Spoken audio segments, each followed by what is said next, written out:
and Susan still is somewhat hanging on, but does not want to take on the director position, so that's still open. Okay. A little confusing, but they really just talked about the interim and supportive housing ordinance, which we're going to have a presentation on tonight.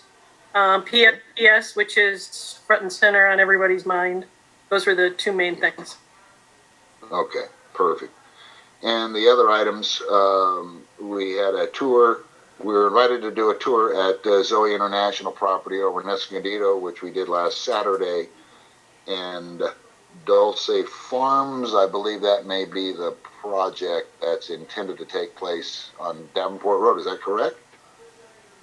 Yeah, Dulce Farms, it was kind of alerted to us, and I have determined that is not within the Agua Dulce CSD. There's small lots, no roads, no infrastructure, but it is outside of our boundary, our CSD boundary. All right, Mary, if you can hear me. If there's nothing else that has to be discussed during this administrative portion, I'm going to go ahead and adjourn this session and see if I can't get my camera to start working again, because I'm only looking at a white screen here, and I'm going to grab another computer here and see if I can't connect in with it, if that's okay with everyone. If something comes up while I'm gone, then just discuss it, and I'll be back with you as quickly as I can. Okay, that sounds good. Sounds good. Scott, if you are still, it looks like you've still got your video on, but looks like I'm looking at the ceiling. You want to pull that down? There you go. Can you see me now? I still can't see you, Don. Well, I can see you, but you're frozen, and it looks like it happened a while ago. Okay. All right. Well, I'm going to unplug this little camera here.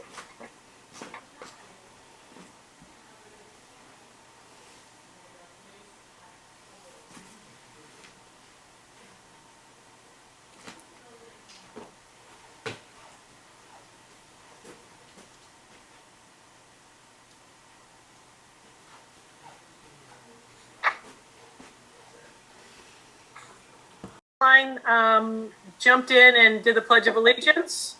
She's from I Lead Agua Dulce, so we are ready to go with the rest of the agenda. Okay. Now I can't hear you. You muted yourself.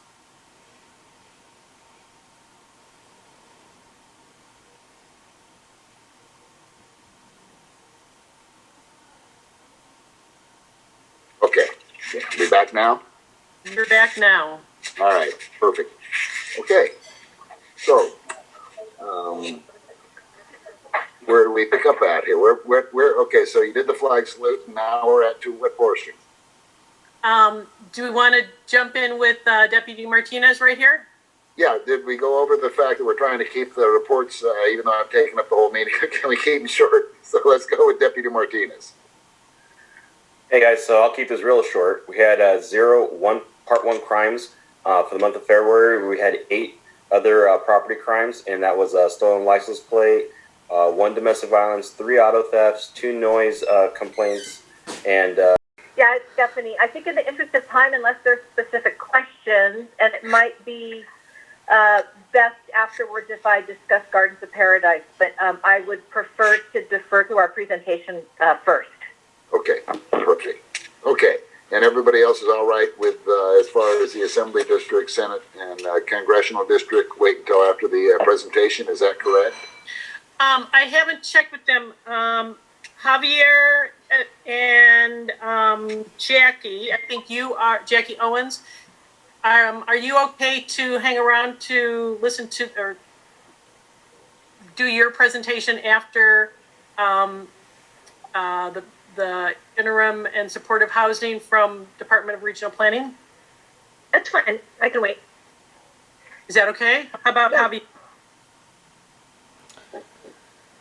Okay, everybody's on board? We'll go with.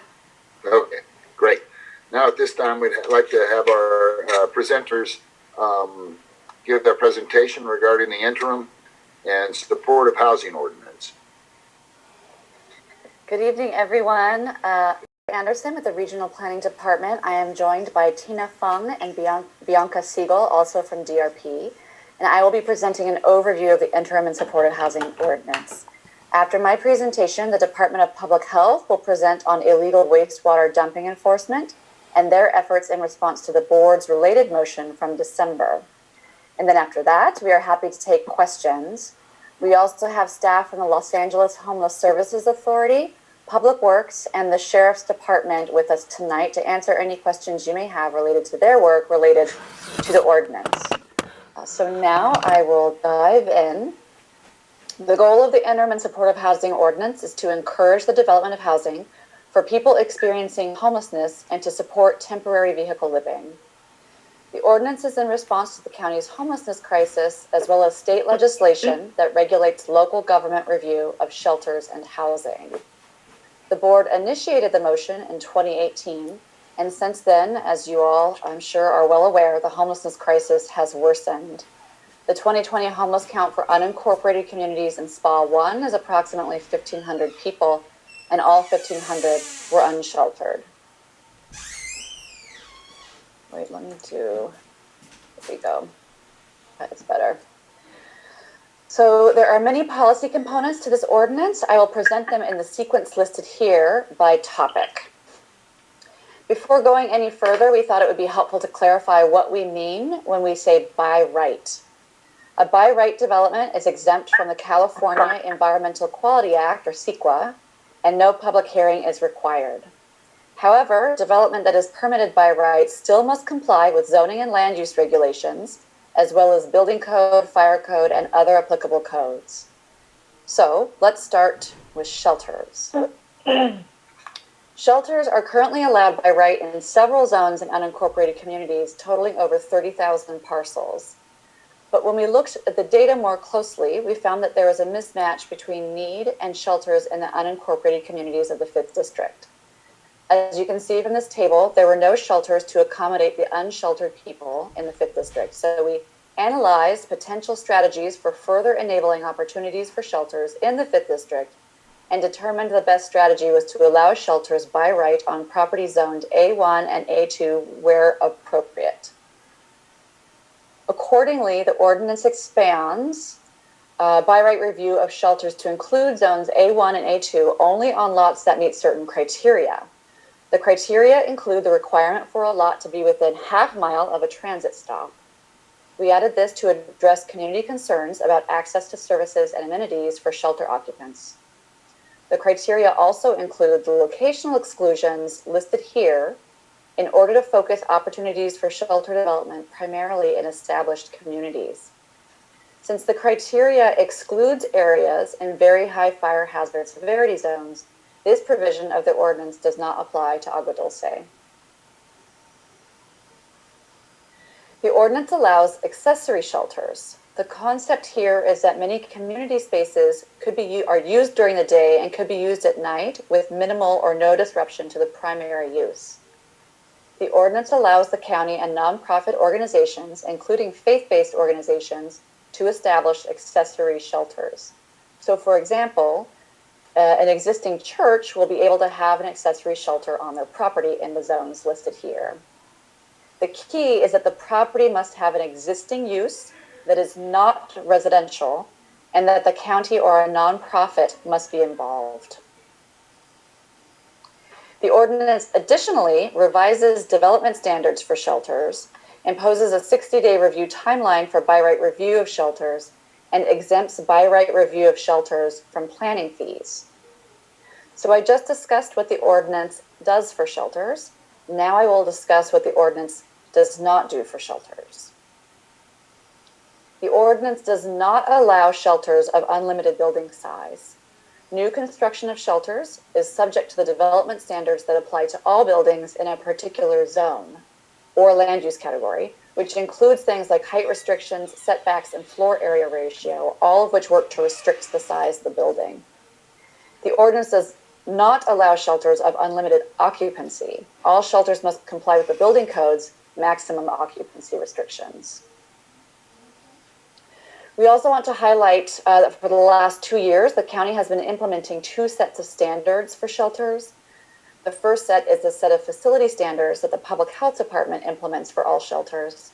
It aims to prevent substandard conditions through regulating things such as food safety, water, heat, bathrooms, and laundry. To ensure compliance with these provisions, every shelter in the county must go through a permitting process and is inspected regularly. Additionally, the county has operational standards and a public grievance process that are imposed on publicly funded shelters by the Los Angeles Homeless Services Authority. These standards include requirements to ensure provision of adequate services on site for occupants and a safe and healthy environment. Now I will talk about temporary vehicle living. The ordinance allows the owner of an owner-occupied single-family home on a lot zoned residential or agricultural to have one occupied RV in the rear of their lot for the duration of a county-declared shelter crisis only. The idea is that someone who lives on their property could allow a friend or family member to stay in an RV in their backyard temporarily. The intent of this provision is to acknowledge that the county is in a crisis, people are having to resort to extreme living situations, and within reason, we should enable these temporary living situations as a safe alternative. The ordinance includes some requirements, such as a prohibition on wastewater dumping on site without proper disposal facilities. The ordinance does not allow occupied RVs on vacant lots, and it does not allow multiple occupied RVs on any one lot. In order to have an occupied RV in the rear of their lot, property owners will have to register with the Department of Public Health. You will hear more about that in the next presentation.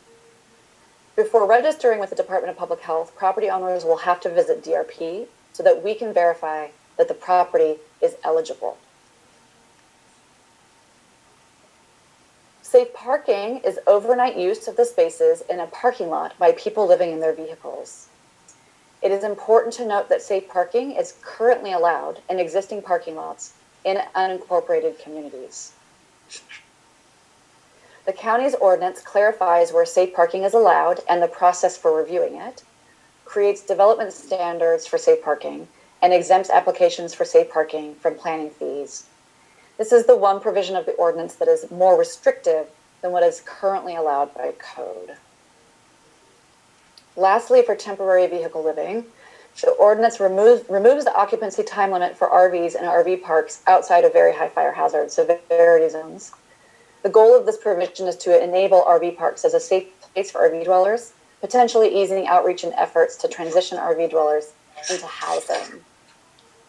Since this provision excludes areas in very high fire hazard severity zones, it does not apply to Agua Dulce. So I just presented what the ordinance does for temporary vehicle living. Now I will review what the ordinance does not do for temporary vehicle living.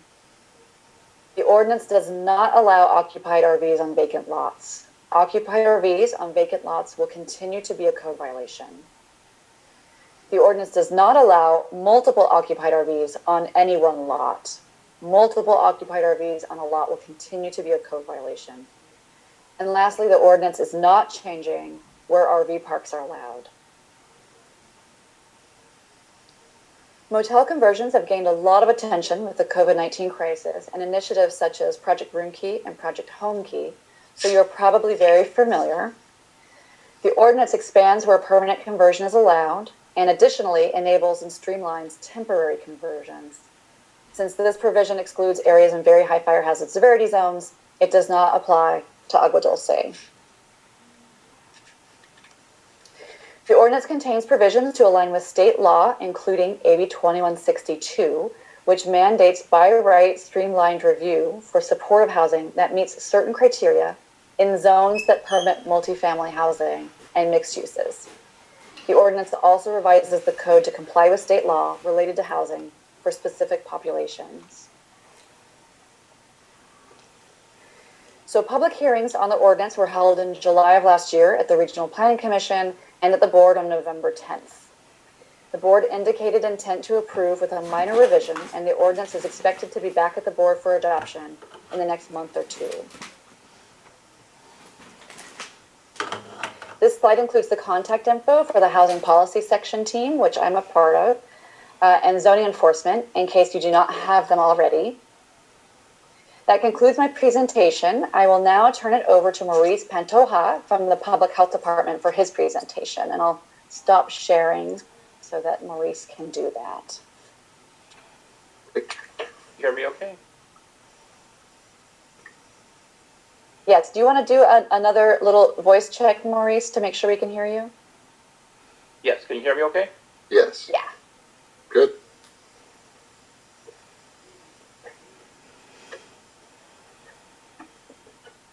And you see my presentation?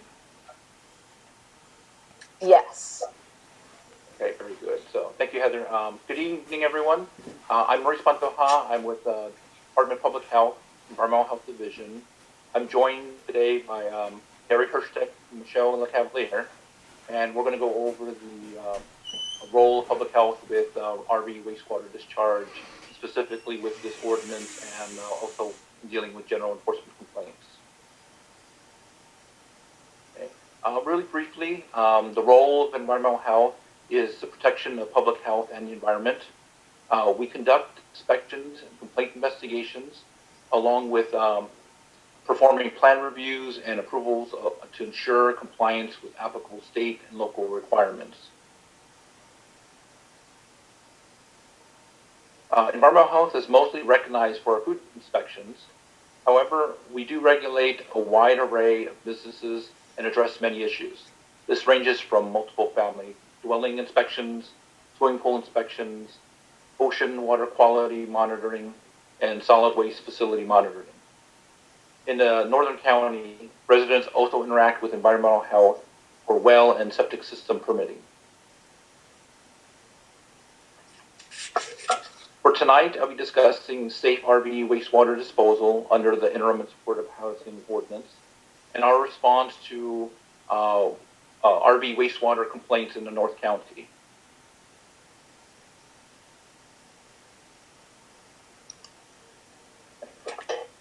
Under the ordinance, environmental health will register properties that want to host an RV on their property after verifying with the Department of Regional Planning that they meet the land use requirements. Next, we will ensure that these RVs utilize approved wastewater disposal options, and I'll talk about that more in the next slide. And lastly, environmental health will respond to any complaints regarding improper wastewater discharge or non-compliance with our requirements.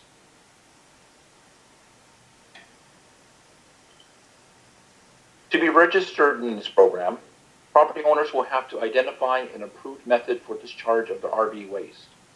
There are 3 options for this. They can connect to the property's septic system or sewer line. This requires approvals by environmental health or building and safety. They can also commit to using a local RV sanitation dump station, or they can contract with a sewage pumping service to come to the property. Property owners cannot opt out of this, although friends or family may be utilizing the RV and may use the facilities inside the home. We still require that they have an ability to discharge their wastewater in an approved location.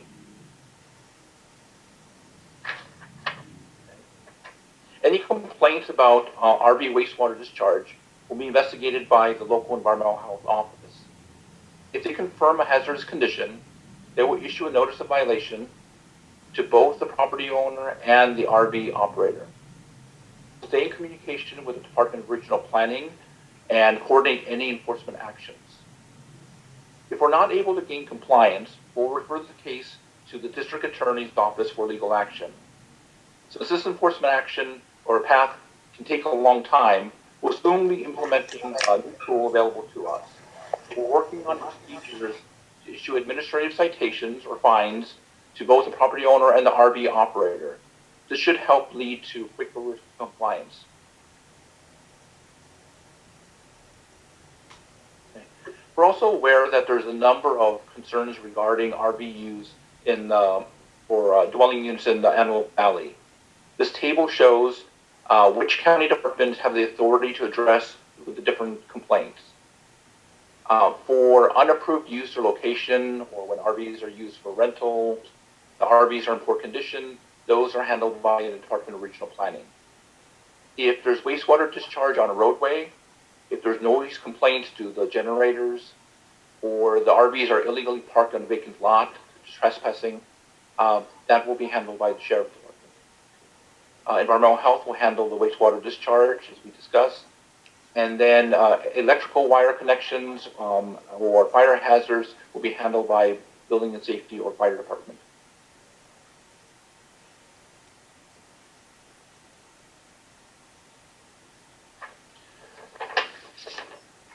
The board has also asked the Department of Public Health to work with other county departments to identify unincorporated areas where RVs tend to cluster. And based on this information, we'll then explore options for free or maybe low-cost mobile wastewater disposal services or make a proposal to increase the number of RV dump stations in the areas. By providing additional options for RV users to safely dispose of their wastewater, we hope to prevent illegal discharges onto the ground that can impact the environment and endanger the public's health.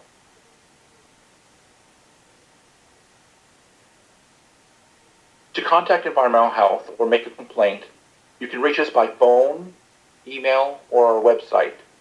On our public health website, as indicated on the arrow here, the yellow arrow, it's a button for filing a report, and that's where you can make a complaint.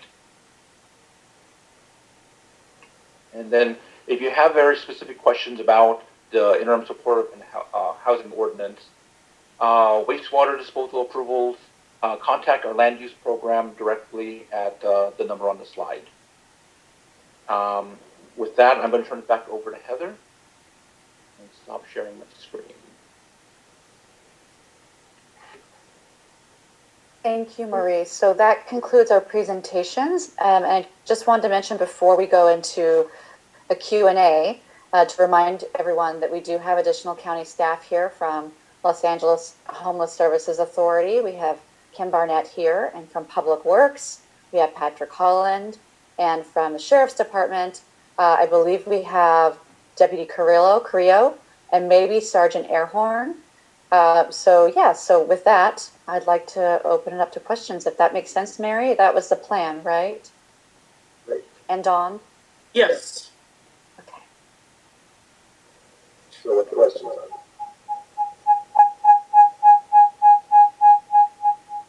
Okay, Don, I think when you unmute yourself, the other iPad, we're getting some feedback from that. There you go. Now unmute yourself on where you're at. There we go. Are we live? There you go. Much better. Perfect. Okay. All right. So there was a number of things listed that where Agua Dulce was excluded. And I'm a little confused about that. Are you saying that because we're in a very high fire zone, that these aren't allowed, or for some reason, because they aren't allowed in normal very high fire areas, they are allowed in Agua Dulce? What is the standing on? So there, the three items that do not apply to Agua Dulce, it's because in the ordinance, we exclude all areas in very high fire hazard severity zones. Okay. So then in Agua Dulce, what can Agua Dulce expect? Let's just Encamped on a vacant lot, we may have a little bit more difficulty getting those users to pay for the citations. But we're hoping that we'll hopefully get a little bit better compliance. Any other questions from anyone? Oh, I wanted to, maybe if the Sheriff's Department is here, let's see, I saw Deputy Carrillo on earlier. Do we have someone from the host team, the Homeless Outreach Services team of the Sheriff's Department with us tonight?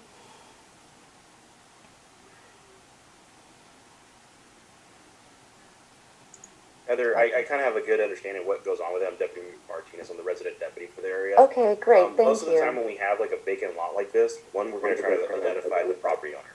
Because if it's a vacant lot and the property owner is not giving permission to these people, it's pretty easy. It's trespassing, and we just get a hold of the property owner.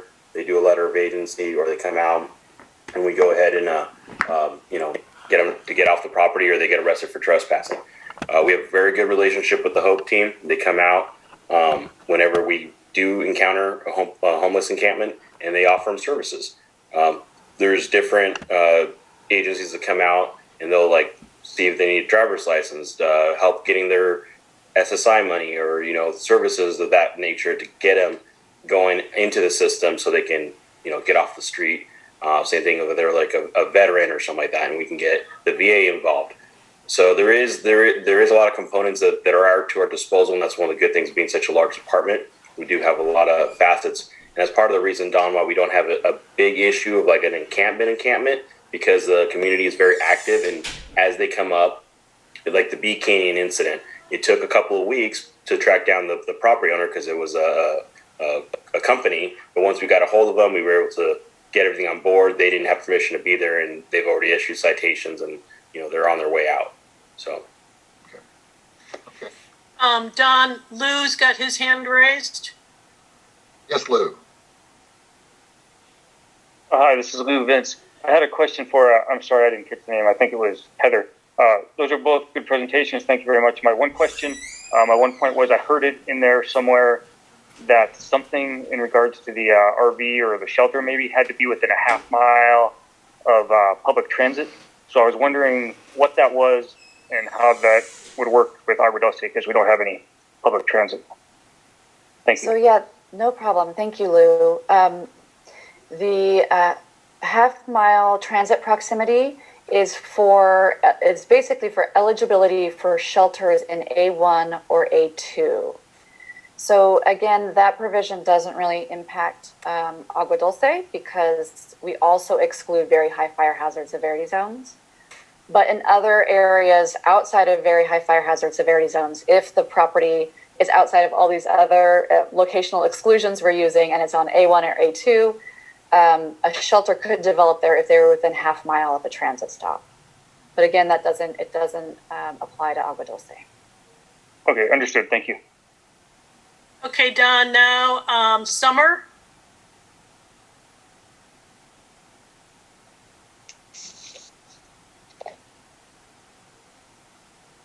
Can you hear me, Mary? Yes, I can hear you. So, sorry about that, you guys. My question's for Maurice. You said that you were going to be bringing in portable sewage dump, like proper dumping facilities. Off the 14 freeway in Soledad, there's quite a large encampment there. Most of the RVs that are there and the fifth wheels don't have trucks attached to them. Does that mean you guys are going to bring you're going to bring sewage waste dumps to them there? And how would you enforce them to do the proper dumping? You said that you would find them, and eventually, if they didn't comply, you would file with the DA's office. Excuse me. Do you really think the DA is going to do anything to people like that? Okay, so let's begin with the providing the services. So we're going to identify primarily for those properties who are going to be offering the RV in their backyard. If there's a need that it's too cost prohibitive to connect to the sewer line systems, or there's any challenges in doing that, and then there's no RV dumping stations nearby, we could look at seeing if there's enough properties who are enrolled in this program or wanting to enroll in the program to support having a mobile service come out and provide that at a lower cost or possibly free to that community. Those who are doing it in a legal and safe manner. And as far as your comment about referring cases to the district attorney, we send a lot of cases to the district attorney on a variety of issues, and it does depend on the district attorney's capacity to handle those cases. There are other things that may be priorities, but that's one of the legal remedies that we have, and we're going to utilize it as much as necessary to try to get these situations addressed. I don't know, Heather, if you wanted to add anything to that. I think just to piggyback on that a little bit, I think my impression is that it is easier to have a quick resolution of a code violation when it is someone on someone else's property. So the situation that Deputy Martinez was talking about, where it can clearly be an issue of trespassing, there's a quicker path, right, than someone who is on their own land. That can be trickier. It's the process we have in place is ideally these violations and levying fines compel someone to resolve the code violation. The board motion that came out in December was really about looking at how to, better address, or if there's a quicker way to address it. And we're working on that. Maurice mentioned the citation with the fees. Hopefully that's an additional thing that compels people to resolve. But we're in ongoing conversation of how to address these things because it can be challenging. I wanted to mention we are working with some data right now, the occupied RV code violation data, to try to summarize it and understand what is that timeline, like how much time does it typically take to resolve a code violation. And I'm happy to follow up with Mary and Dawn once we have that data summarized so that you guys have an idea of kind of the ongoing timeline for resolving code violations like that. I'm sorry. Figured I could go behind Dawn. Summer, were you talking about the Crown Valley over by AMPM? It's when you're coming up the 14, it's on the right-hand side of the freeway. I guess it would be the east side of the freeway. Okay. There's that's Peak Canyon, and that has been addressed. That they've already issued citations to them, and the property owner is taking care of all the dumping that occurred there. So that was already addressed. It just took, because that's the one I was telling you about earlier. The property owner doesn't live in the area. The business is based out of Long Beach. So the tracking down of the property owner and getting the proper paperwork from them for us to be able to do our job was the issue that took a little bit of time. But once we got them on board, all the county agencies were able to do what they needed to do to get them going. So that is fantastic. Peak Canyon. Thank you. So those guys are all still there, Deputy Orlando. You've issued citations. The trash continues to mount. I've seen it. I drive by it daily. When will they be removed? So the tricky part about that it falls on the Santa Clarita side of our jurisdictions as far as Sheriff's Department go. I am working with their zone deputies to kind of guide them because they don't have as much experience in some of these rural areas as they do. As far as like what Oscar Gomez was telling me was that once they're cleared out and there's still trash on there, it's the property owner's expense to do it, or else he'll continue to accrue the fines to clean everything up. And they seem to be okay with that. They're giving them a little bit of time to get out. They had some issues with the RVs. I will touch bases. I can email you guys tomorrow and see where Santa Clarita is, because they're supposed to get them out. Yeah, no one's out, so I'd like to have a timeline of when they're going to be out. Okay, Don. Then we've got Mike. He's got his hand up. Hi, Heather. Can you hear me? Just to reiterate and clarify, are there any areas that are designated for shelters or encampments of any type in the Agua Dulce area? It doesn't sound like there are, but just would like to clarify that. So That's for Heather. Thank you. So there are some parcels where shelters are allowed by right currently. So separate from this ordinance, there are already a handful of parcels where they're currently allowed. And those are the ones that are C2 and C3. So you have some commercial zoned parcels along Agua Dulce Canyon Road, near Darling Road and Sierra Highway, and then a couple others along Sierra Highway. It's a small number of parcels, but it's a handful of parcels where shelters are currently allowed. I have to say that the county, when the county is looking to site a shelter, they're typically looking for where there is need for shelter. And I think at the last, I looked this up, the last homeless count for Agua Dulce, there were only 9 homeless folks counted. So I don't foresee that there's going to be a push by the county to site a shelter in Agua Dulce, because I don't think that there is the need. But you can, of course, follow up with Stephanie in the 5th District office more about that. Thank you. I just had a quick question to follow up what Don was talking about. You know, the people staying off the 14 freeway, how long it's taken Officer Martinez to go through the process.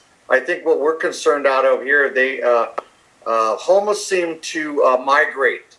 They find an area and they put their encampment, you know, and after it takes a while to get them out, they just leave all their stuff and find a different location.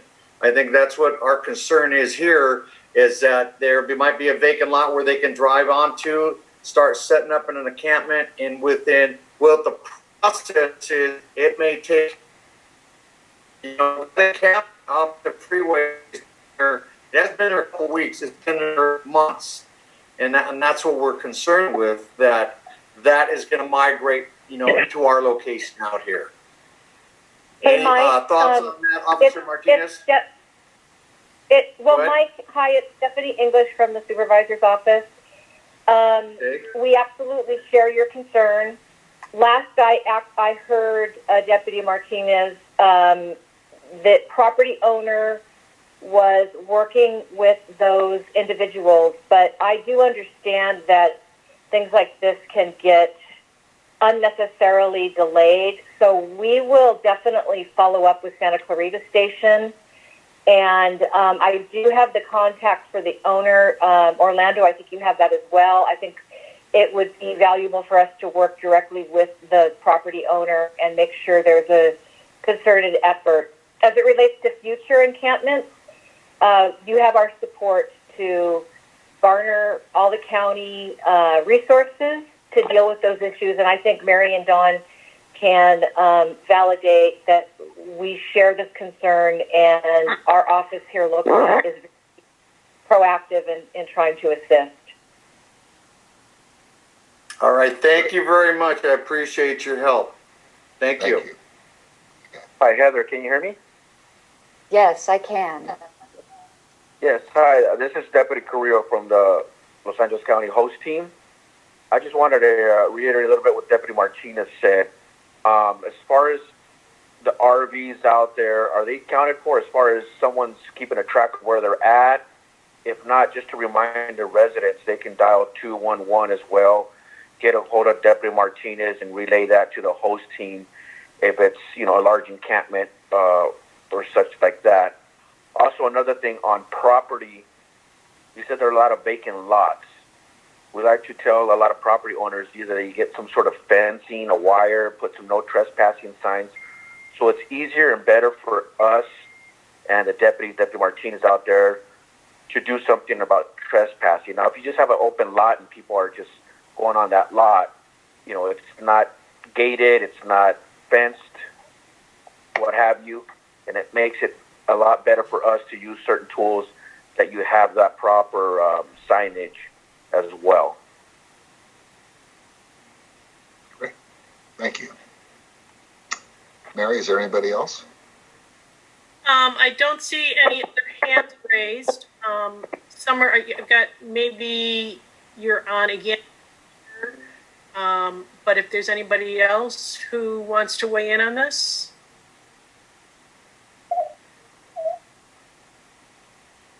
Okay. Just from my perspective, I've got a couple of things. The fact that there are 4 different agencies that are going to handle complaints, that's mind-boggling to me. That this can't be streamlined to a better way on complaints, because, hey, if there is a complaint on an RV dumping wastewater and there's electrical issues and they're on a vacant lot, it covers everything. So just it's a little frustrating that there's so many, 4 agencies that are dealing with the complaints. Like, is there no way we can't streamline that to have it go to one area, and then that that agency would parcel it out to the correct one. So thank you, Mary. Oh, I'm sorry, Heather. no problem. It's Stephanie again. I assume, Mary, that you're talking about the district attorney's involved, public health's involved, the host team. Is that what you're meaning? It just takes so many agencies? Well, I Mary, you know me. I agree with you. It's the county is large. On the positive side, we have a lot of great resources, a lot of great people that are represented on this call tonight.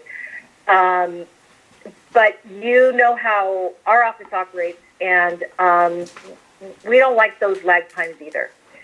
So, Heather, maybe you have something specific, but I just wanted to address, for instance, 211. That's a great service. But I think that our goal is to personalize this more, hence my suggestion for us to reach out directly to the owner and see what the timeline is, to see if there's a good faith effort. I just wanted to say I share that concern. And Heather, maybe you have something specific that you can add to that. Yeah, a couple of things. One, we do have a multi-department agency team that does try to go out together on these things called the NAT team, Nuisance Abatement Team. I don't know if you guys are familiar with that. And one of the other folks might be able to speak more specifically on that.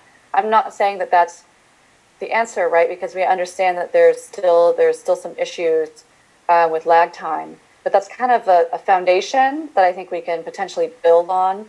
And the other thing I want to say is that in response to the board motion from December, we're still in an ongoing conversation to kind of explore what potential strategies we can use to streamline. So we're still in that conversation. If you guys have suggestions for us tonight, it's a prime opportunity to give us that feedback. So please have at it. We're open to hearing those suggestions. Hey, Heather, it's Stephanie again. If I could make a suggestion on behalf of the community, yeah, I think Mary's point is spot on, and it's one that we hear quite a bit. If there was a way to develop a very engaged, maybe even jurisdictional group that dealt more quickly with issues as they arise, I think that would be appreciated because, we can see here we've got the suggestion for 211, we've got the host team, we've got Santa Clarita Sheriff Station, we've got Deputy Martinez, who's the resident deputy, then we've got someone from public health. I mean, this is what our constituents struggle with quite frequently is, as county employees, it's sometimes hard for us to navigate the county. It certainly is next to impossible for a regular everyday resident to figure out the complexity. So if there was a way to develop jurisdictional teams that got to know the area, because again, going back to host, they serve the whole county. When you get to know the community and you get to know the people that are, sometimes you get to know if I can say it this way, the regulars, if there's a regular ongoing issue with certain RVs, it creates more of a responsiveness. And I know that's a large call, a big call, but I think that would be the goal for this community and other communities. Thank you, Stephanie. Yeah, Stephanie, I'm 100% behind you. That is exactly what I'm looking for. So we can make one call, and then that call takes it from there. Yeah, I think that can be worked out. Okay, any other questions or concerns out there? I've got Jason. He's got his hand raised.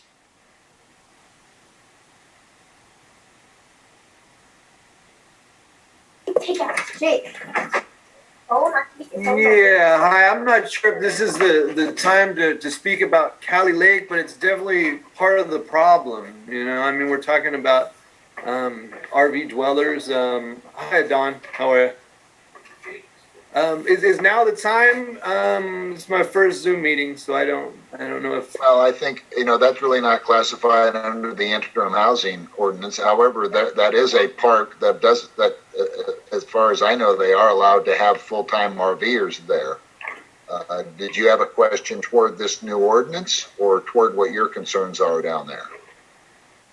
No, I sorry, I didn't mean to interrupt everybody. I was just told that the meeting ended at 8, so I was unclear. Oh, no, we go into the wee hours of the night here. Okay. I will go back to being quiet then, but yeah, Okay. It's a problem. I see that. All right, open forum is coming up, and we'll make sure to give you a call. Thank you, sir. Okay. Anybody else, Mary?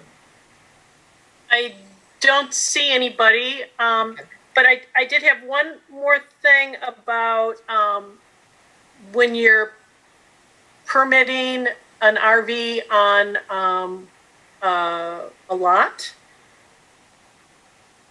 How are you going to determine if the septic system is capable of handling additional sewage? Okay. Yeah, so if a property owner is interested in connecting to their septic system, they do need to have an evaluation by a professional, and then that'll be submitted to Public Health for our review. And then we'll, if it's doable, if it's not going to impact the system, if the system's in good condition, then we'll go ahead and permit that. But we would definitely be evaluating it first. We won't just allow people to hook up directly. Well, I understand that, but I know if somebody wants to do an addition, a lot of times you need to upgrade your septic system. And I know I looked into trying to find out when my septic system was permitted, all the files are burned. I've got no record. It was back when there was a fire in Palmdale where the records were kept. So how is that going to be determined? We're going to work with all the agencies who has those records, but I mean, we are going to be looking at it thoroughly. We won't approve anything unless we're confident that that they have a system that can hold the extra wastewater discharge. Okay. I guess if it's not certain, then we wouldn't be approving it. Okay, that's it for me. It just I'm a little frustrated with the lack of details when this ordinance has already basically been approved. Quite a team on it, and we're continuing to push forward and bring to the court the reasons that this whole thing should hopefully. The dream would be to shut down the property until it was properly zoned and permitted and so forth. So I know the frustration level continues to be immense. I hear from people late and early into the wee hours of the morning, and I don't mind because I appreciate the documentation. And we're doing everything we possibly can. I will continue to keep you posted when we get through to the next court hearing. We have an internal meeting again in about a week prior to that court hearing, and we're pushing forward. Stephanie, I just want to tell you, we appreciate you taking the calls and the emails late at night and following up on it and coming back and telling us what's going on. The neighbors appreciate it, and the people I'm dealing with, we truly appreciate it. We really do. You've gone above and beyond. Anytime. That's why we're here. Thanks. Thank you. Unless there's the questions, I'll sign off so that others can get on. Okay, great. Thank you very much. We appreciate it. Next up, we have District 38th Assembly District Assembly Member Suzette Martinez Valadares, or her representative. Hi, everyone. Suzette Valadares here. Good to see you. I am in Sacramento right now working hard for you. I think I'm coming up on almost my first 100 days, and I have hit the ground running at one of the most critical times in our community, state, and nation's history, and really rolled up my sleeves to make sure that we're focusing on the things that matter most to Agua Dulce. As many of you are aware, I am keenly aware of how unique Agua Dulce is and the needs and how this pandemic has disproportionately affected Agua Dulce, and specifically also been working on public safety power shutoffs, having some constant communications with the Southern California Edison, as well as the Public Utilities Commission, on really mitigating and finding ways so that we can minimize the need for public safety power shutoffs. While I know that our goal is to stop them in their entirety, we've all lived in that situation where there's been a local fire and or wind events that in dry conditions, dry, hot conditions that do require public safety power shutoffs. The CUP had a really good meeting that asked for clarification, asked for a strategic plan when it comes to communication. I think that's been one of the most frustrating things. There's lots of frustrating things with PSPS events, but one of the most frustrating things was the amount of communication that was just not accurate coming from Southern California Edison. My office has received hundreds of phone calls and letters about how public safety power shutoffs have affected us, whether it's, you're losing power and you need power to feed your livestock, your pump, your well. If you live on a septic tank and you live on a well, when you have no power, you can't take a shower, you can't go to the bathroom.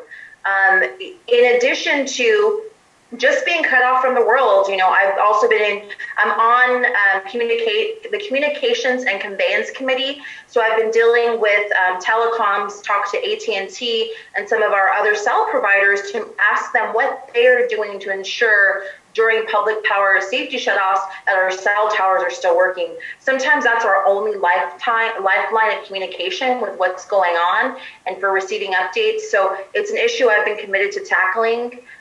In addition, I recently passed or voted for and supporting and passing two, I think, really important pieces of support for our small businesses and for reopening schools. We have got to get kids back into the classroom. We have got to support our small businesses, and we have got to open our businesses safely and responsibly. I worked in a bipartisan fashion with Assemblywoman Sharon Quirk Silva to put forward AB 420, which would open our theme parks. And for those of you who know me, my first job was at Six Flags Magic Mountain. I was there for 8 years, though. It wasn't that typical summer job for me. Six Flags Magic Mountain is a huge economic engine for our community. So they have had no guidelines. They've been closed for nearly a year with no guidelines on reopening.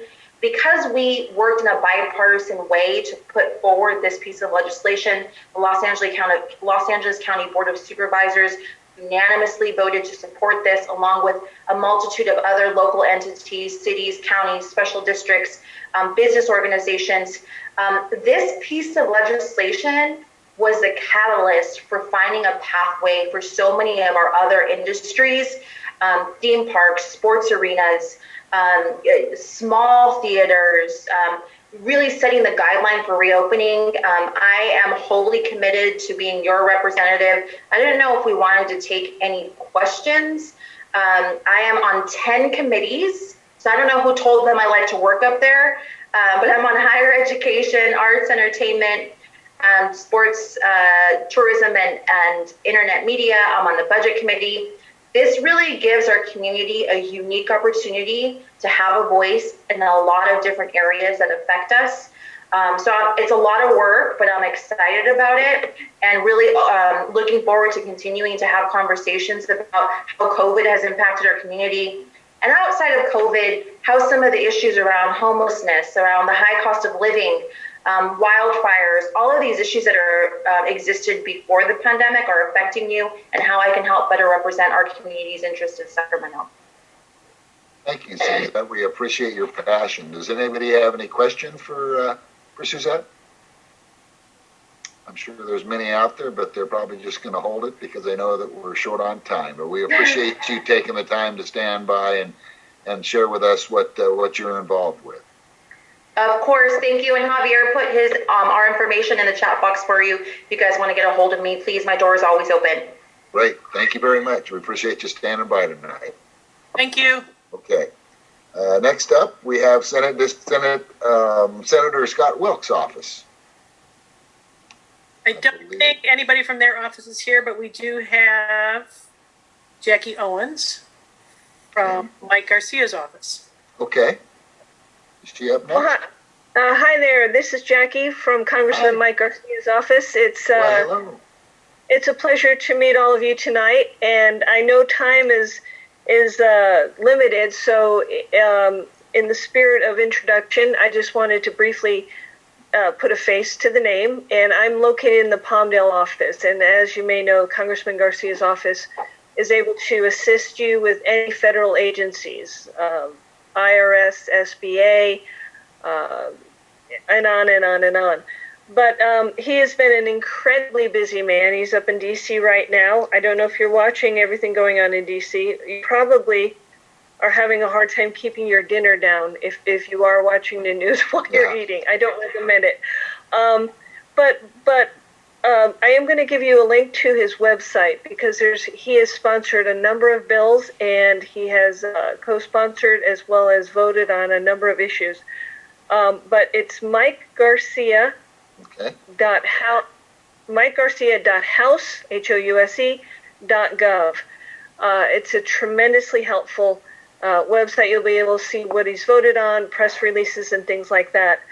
I think what's probably important to us, along with the Assemblywoman, the Congressman has been working with Edison to address the PSPS. It's I know, as she so eloquently stated, it's impacted the rural community, but our whole district. But he also introduced a bill to extend the WIN Act, which would be the extension through 2028, the funding for infrastructure funding for our water for California, which I think is pretty relevant for us in the high desert. And it looks like we're heading into another dry season. So that was something that he went ahead and introduced that. So again, I know time is limited. I want to make myself available. I'm in the Palmdale office. My cell phone number is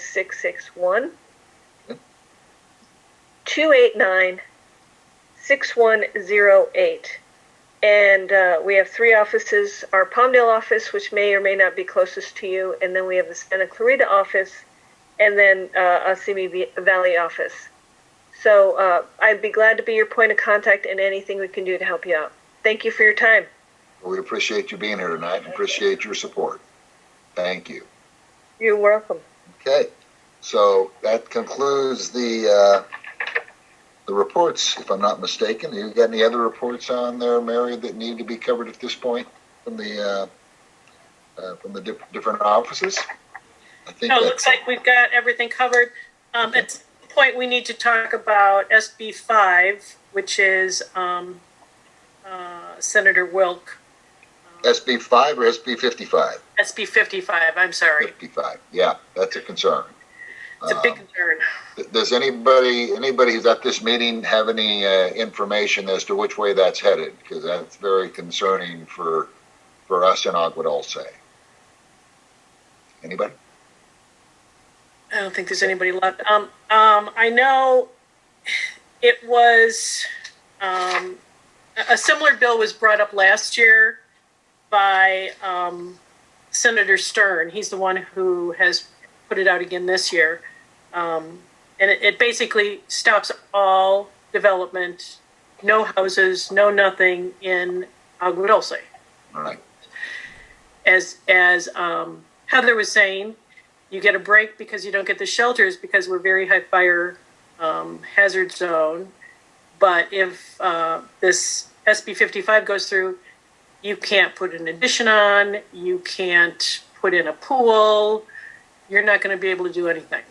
Yeah. Well, and basically that was a concern. If you shut down any new development, you also shut down any new taxes that were increasing the tax base. So, it sounds like you had opposition last time. I've read a few letters. One's from the rural county representatives of California, and they wrote a letter in opposition to it. So we'll just keep I don't know when it's going to come, when it gets out of committee or what the next steps are, but hopefully Scott's office keeps us posted as to what the current status is.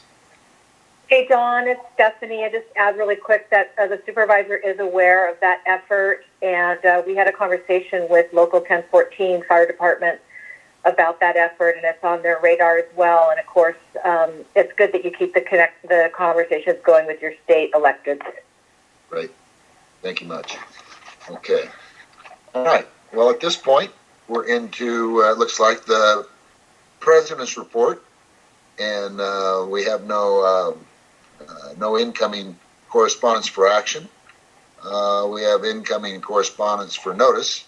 One is the Housing Element Update Rezoning Program, and that's going to be talked about. We have proposed a short-term rental ordinance on our website. You can pull up our agenda, and there have the links that will connect you into the frequently asked questions.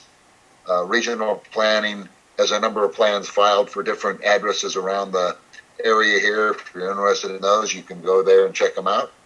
At this point, we're at the open forum section of tonight's meeting. I know there's a couple of people out there that want to share their ideas, and whatever the ideas are, we're open to hearing it for 3 minutes. So whoever wants to be first, I think Mary can tell who they are, and go ahead and light them up here on the screen. Let's go with Mike.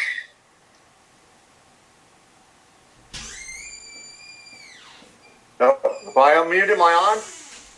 You guys hear me okay? I can hear you. Okay, perfect.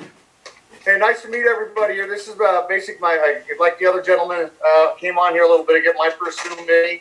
I've been to a couple of the council meetings. I just got a couple quick concerns here. I appreciate, all the members that we have on here. We got Stephanie English on here, council member, assembly member Valdez on there, and then with Mike Garcia's office, Jackie Owens. I appreciate Officer Martinez being here. Just real quick, my big concern I wanted to get on, I've been trying to get on one of these meetings for the last several months, but with my work schedule, I work over in Sherman Oaks over there. I'm a fire captain with Valley City Fire Department, and I have a concern out here that I don't know, it's been addressed, is traffic out here in regards to the side roads here being an Autobahn. We have to do something about this. And with the members that are on here, the esteemed members that we have on here right now, I need your help. We need to do something. I live right in front of Vasquez Rocks, and you have the visitor center here, and during COVID, they shut down the park several times, and then you have all the people showing up parking on the street on Escondido Canyon. And as you know, Escondido Canyon can be an Autobahn. Once the 14 freeway backs up, guess what? Everybody thinks they can take a side road and just use it as an Autobahn. I'm asking for your help of what we can do to get these people to slow down. I've been here now 9 years now. Just in front of my house, I'm on the corner of Escondido Canyon Road and Escondido. Just that dirt road that you pull out, virtually that's right in front of the visitor center. I have had like 6 accidents in front of my house. At the next meeting, I'm going to try to get the information regarding how many incidents that have been in front of my house. I've also, at the corner over here on Agua Dulce Canyon Road and Escondido Canyon Road, there was a major accident over there where they had to do an airlift in the field over there. So there's a bunch of different options. I need to know what you guys recommend. If thinking of maybe speed bumps in front of Vasquez Park over here, just to slow people down. Should we put a stop sign at the entrance over there to slow people down? It's not a matter of time if something's going to happen, it's when it's going to happen. We're going to have people that are going to be hood ornaments on cars. Literally, over the weekend, this last weekend, a bunch of people parked in front of my house down the road or whatever, it's great they want to use the park, but we have to make sure they're doing things safely. And when the park is closed, there is hundreds of cars that are parked up the road, just like when they had the Easter Festival over at the Rocks. You got people getting out of their cars and they're not paying attention to the road. They think it's just a parking lot. Well, no, it's an Autobahn. So I'm asking for your assistance to tell me what I can do to assist you in getting something done for this, so we can all be safer for the residents and also for the people that are coming out here. Thank you very much for your time. Thank you, Mike. We appreciate your passion. I think Hey, Mike, Stephanie can I ask a question, Mike? Sure. I know at some point the park has been closed on Mondays and Tuesdays and everybody parks outside. Is that still the case? Are they still closed on Mondays and Tuesdays? Yeah, yes, ma'am, they are. The park is closed, the gate's closed for the parking lot, but the park is still open to foot traffic. And that is a whole other subject on another meeting that we'll get into about the safety. When that park is closed, it should be closed. You know, because it's not like walking around a flat park. That park is a very unique park where people hike up in the mountains and, we had the individual from LA County Fire Department. She can look up the statistics of how many air ambulances they've done when they've had to do a hoist operation. We have to control this before it's gotten totally out of hand out here, and I don't know if anybody realized that. I'm there. I live here. I see it. I've called several times to sheriffs. They've come out with assistance to kind of help with some of the traffic that's out here and just their presence. Thank you so much, Officer Martinez, for you bringing your members out here for your presence. I mean, that's a speed bump in itself, just you guys being out here. It slows people down. And like I said, it's just a matter of time before somebody is going to get hit here because they're just not paying attention when they get out of their vehicles. There's a whole... Just a real quick demographic of who's out there. It's the old White Rock RV park. It's 10645 Soledad Canyon. It's an ethnically diverse community. A quick demographic, I had management run for me. We've got probably 92 spaces out of the 103 filled. It's gated. We have septic water. In the process of upgrading everything. It's an uphill battle. But of these 26 spaces, 26 of the 92 spaces have disabled occupants. 5 of them are disabled vets. 18 of these are elderly on fixed income. We've got 14 families that have one or more family members suffering from a mental health disorder.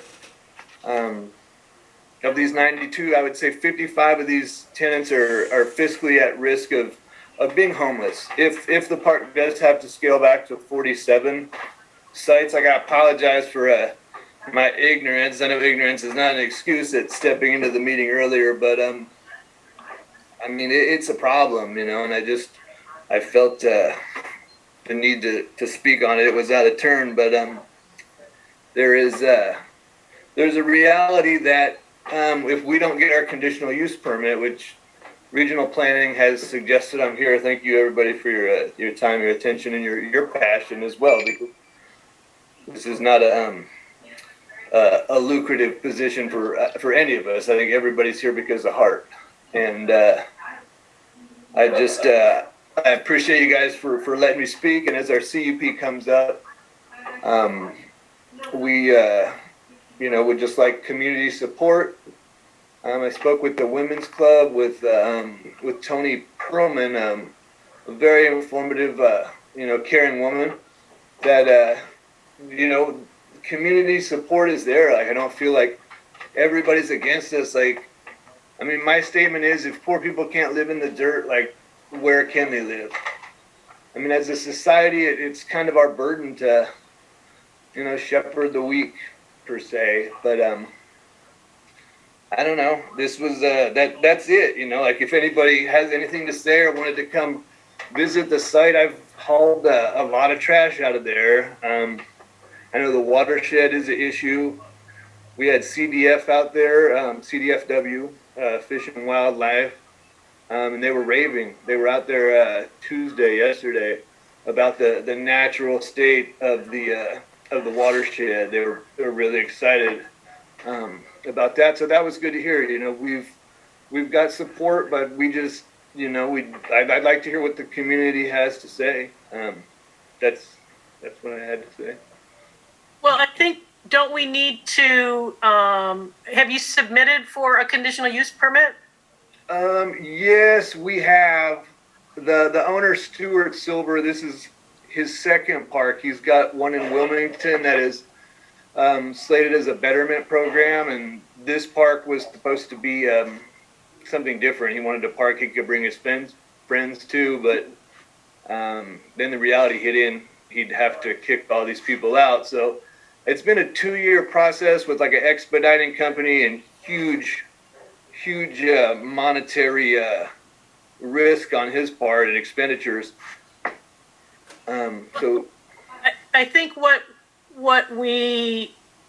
there's really no way for us to gauge what's going on until we see those plans, and if you can schedule a time to actually do a presentation once you've got things firmed up a little bit more, maybe, then I think we're going to be in a better position to take a look at the project.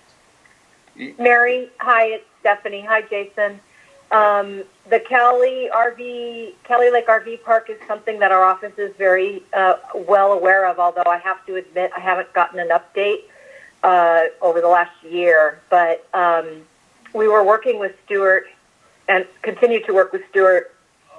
As Jason indicated a couple of years ago, he had a lot of RVs in there, and it wasn't he was overmatched.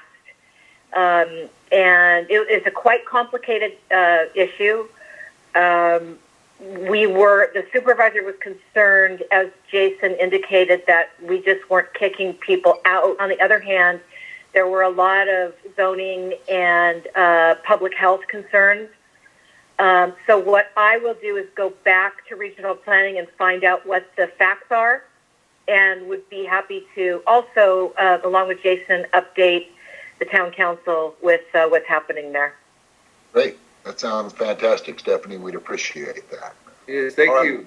Jason, appreciate you coming tonight and presenting, and we'll do what we can to see what the issues are and see what can be done to take care of those issues.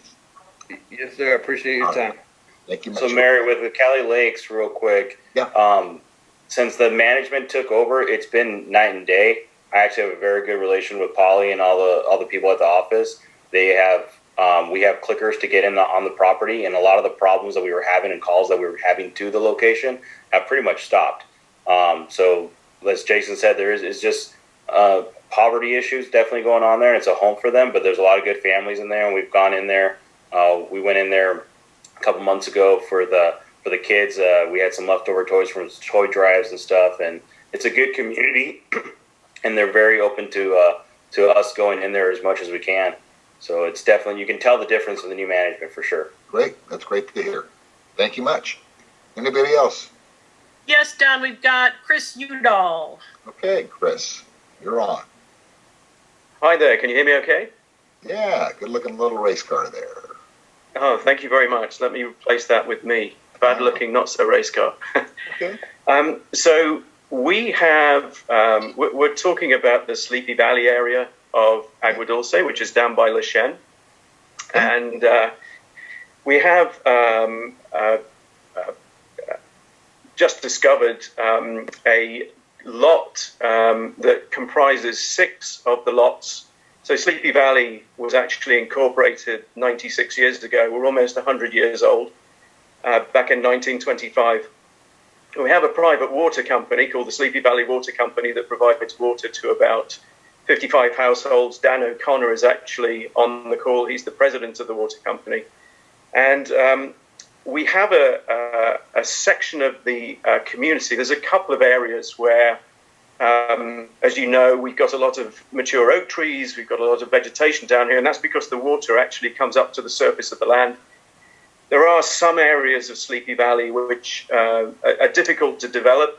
We actually have a blue stream going through the community. The water company relies on that water to provide water to the residents, and there are several private well owners who also tap into that.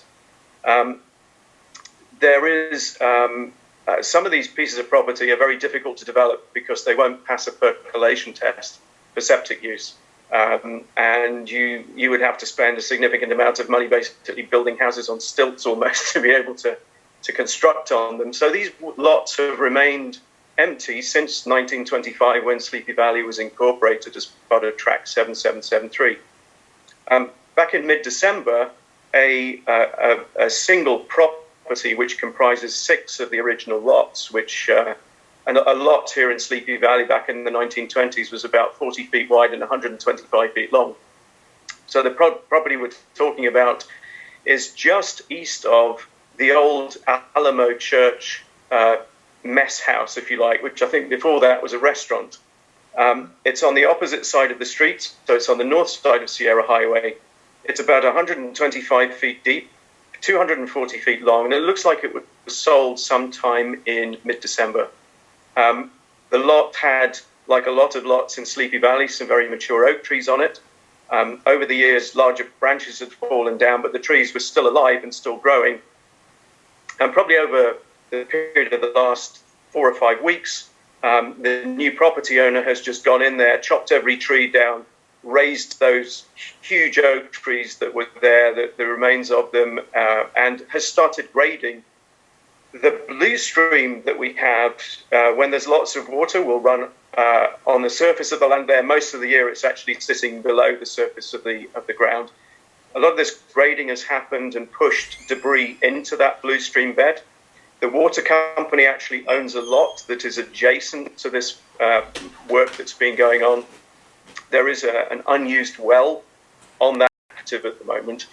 And at a recent water company board meeting this weekend, or this past weekend, we were talking about this, and we simply don't know what's going on. We've had a look at what's available online. Like I say, we can tell through the Department of Public Works Building and Safety website that the lot was sold in mid-December. There are no permits that we can see online for the removal of the oak trees, for any of the grading that's been going on. I passed on the APN number. It's 3214036058 to Mary and said, do you know anything about this? Because obviously the water company, when we are having work done by regional planning or Department of Public Works, there's going to be some Armco installed near Sierra Highway and Center Street soon. We get notices about this. We've got infrastructure, water pipes running close to that. I believe that particular lot falls within a floodplain because when it rains a lot, as it has done previously, you've seen how that watershed can undermine Sierra Highway and wash part of the road away. The work that's going on could quite conceivably cause, in a significant winter where we have lots of rain or a significant rain event, it could cause adjacent properties to be flooded out because of the way that it's changing. It looks like there's additional dirt and fill being brought in and put on this land. So we'd appreciate the town council's assistance in helping us get to the bottom of this and to figure out, with the assistance of LA County, who's doing this and what their intention is. The zoning is R1, so it's only zoned for residential. And it's doubtful that with these new septic laws, having a blue stream bed running more or less directly through a property that's only 120 feet wide at its widest point, you couldn't get 150 feet distance to a septic system anyway, which I think are the current regulations. Okay. Mary, were you able to look up anything with that APN number as far as who the owner was or anything? Yeah, and I wasn't, but I think we need to forward this all over to Stephanie because she got on the information that we gave her for the stuff on Mid Canyon. It's similar to that type of situation. So I'll give her the APN number Actually, I'll forward all the information that Chris gave me because it's a good detailed outline of what the problem is. Okay. Stephanie, is that okay with you? Yeah. Stephanie still there? Yeah, sorry, I was muted. Yeah, absolutely. I'll be happy to look into it. I think I'm familiar with what's going on there, not in relation to what Chris is bringing up, but we'll look into it and get back to you. Stephanie, Thank one you other thing. very much, Stephanie. Stephanie, in a situation like this, is it also good for them to call zoning enforcement to find out what, if what they're doing there is covered in the zoning, or what would you suggest? Sure, absolutely. I mean, you're free to do that. I'm going to go, higher than that to the bosses of zoning enforcement. So you can call the Santa Clarita Regional Planning Office and Building and Safety Office and get some information like that. But I'll gather it as well and get back to you all. Great. Thank you, Stephanie. Thank you, Chris. Appreciate it. Thank you. Okay. Thank you. Harry, anybody else there? No, I don't think we've got any other hands raised. Unless I'm missing somebody. Is there somebody who wants to jump in? That's where we have next meeting, so they come to the next meeting. Right now, we don't. Does anybody? Do you have something? Actually, I've got something. A question for Stephanie. Yeah.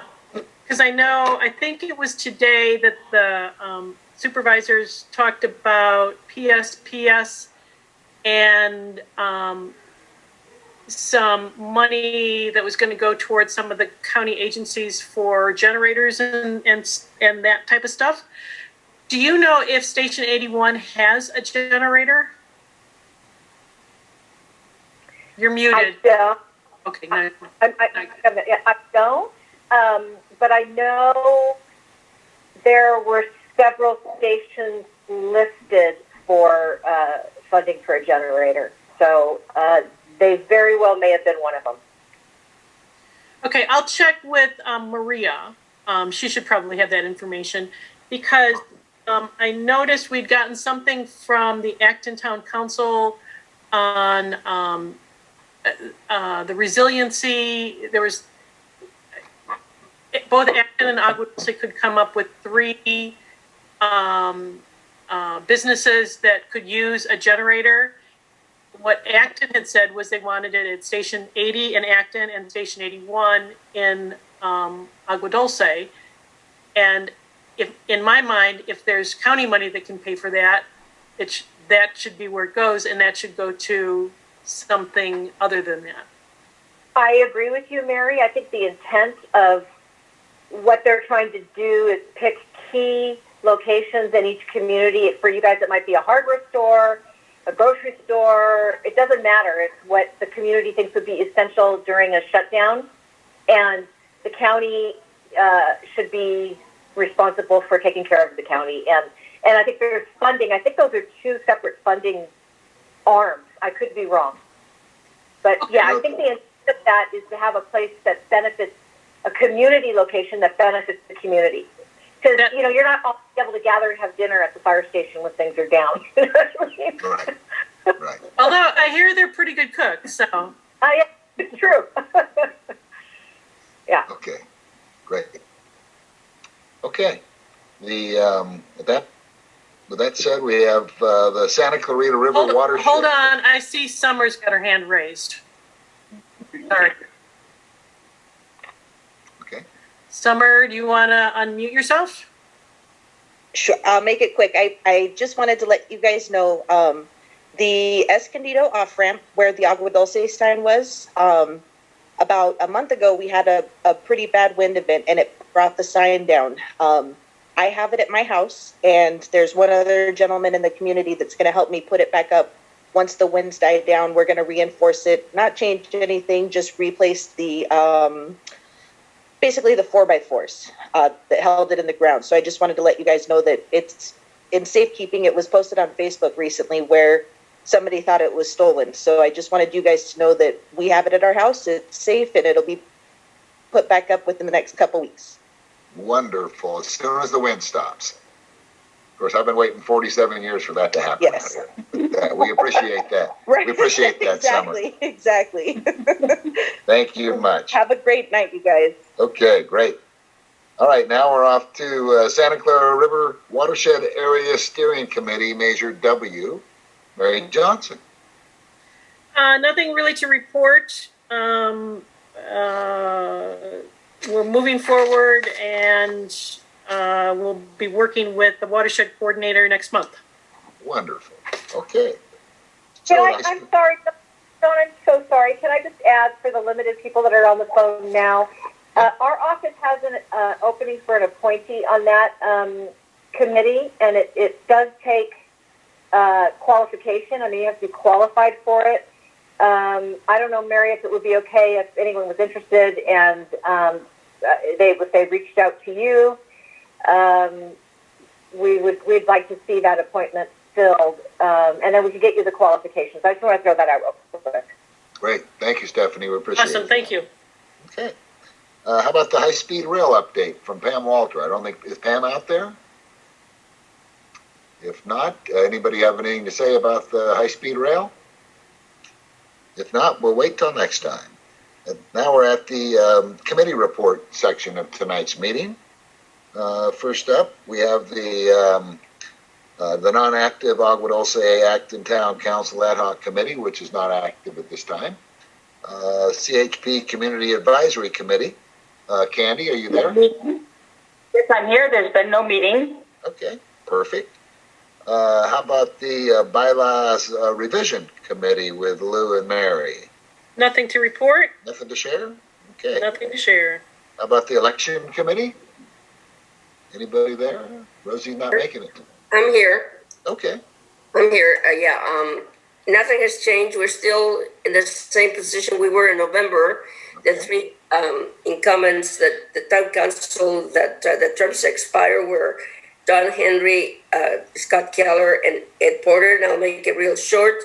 We're still it was the recommendation of the Agua Dulce Town Council Election Committee to the Town Council that we hold those positions remain under the current post until the COVID-19 outbreak is over and the Los Angeles County Safer at Home is back in order to start moving along, and nothing else is happening. That's it. We're still on hold. Great. Thank you very much. At that point, we'll go back to you guys to the town council and see what we need to do, because it will be the middle of the year or maybe towards the end of the year. So I don't know what should happen at that point. Well, we'll figure it out. We'll figure something out. Exactly. Thank you for your dedication, Rosie. Sure. Okay. Thank you, Rosie. Next up, we have Candy Clemente with the film report. 11 films this month. Okay. Great. And then we got Parks and Trails, Mary Johnson. Yeah, Stephanie, I saw that there's a $33.4 million parkland acquisition that is available. And I'm just putting it out there that we want that Sweetwater Movie Land Ranch next to Gardens of Paradise. Got it. I thought about that. Yeah, as well. I understand. Yep. And wouldn't it be great if it was a county park next to Gardens of Paradise? Yeah. There'd be justice there. Yes. That sounds perfect. Okay. Great. Water Stewardship Committee, that's me. I think it's supposed to start raining in about 20 or 30 minutes. So we thought that'd work out great for tonight's meeting. So hope everybody enjoys that. Maybe a little snow for the morning too. The Ways and Means, Troy and Scott. Anything to report there? Scott, you're up. No report. There you go. Nothing to report. Okay, good. How about disaster planning, Gary? Gary's not with us tonight? Okay. Acton Agua Dulce School Board Liaison. Ed's not here, but anybody else have anything to share about the school? Of course, I guess they just started going back, if I'm not mistaken, but I could be mistaken. How about the Actontown Council Liaison? Lillian's not here, but she gave something to read, Mary? Yes. She indicated that the Actontown Council is focusing on SCE's PSPS and on the housing ordinance that we heard about, especially the residential RV aspect. Okay, perfect. All right, and with that, that concludes our committee reports. We do have a couple announcements. One big one, the drive-through fish fry. It's going to be Friday, March 26th. That's in a couple of weeks. And that's at the Agua Dulce Women's Club. What time is it going to be, Mary? Do you have any idea? It'll be posted out there, right? The time will be from 5 to 7:30. Great. Sounds fantastic. Association of Rural Town Councils is March 31st via Zoom. And our next Agua Dulce Town Council meeting is April 14th. It'll also be via Zoom unless things change. At this point, we have no unfinished business. Any new business that you know of, Mary, that needs to be brought up? Okay. And future agenda items remain SCE PSPS follow-up and LA County Public Works trash collection contract. So at this time, I'd be open to a motion to adjourn this meeting. I'll make a motion to adjourn. I'll second that. Second. All those in favor, say aye. Aye. Aye. Opposed? Thank you very much for everyone attending. Please put your chairs back in position. And we'll Thank you, Don. Thank you, Mary. Thank you, everybody. Nice to see you again, Scott. Stay in touch. Stay healthy. Bye, Rosie. Good Bye. to see you. All right. Hey, Candy, are you still there? Yes, ma'am. Yes, I am. When did you pop in? I missed you.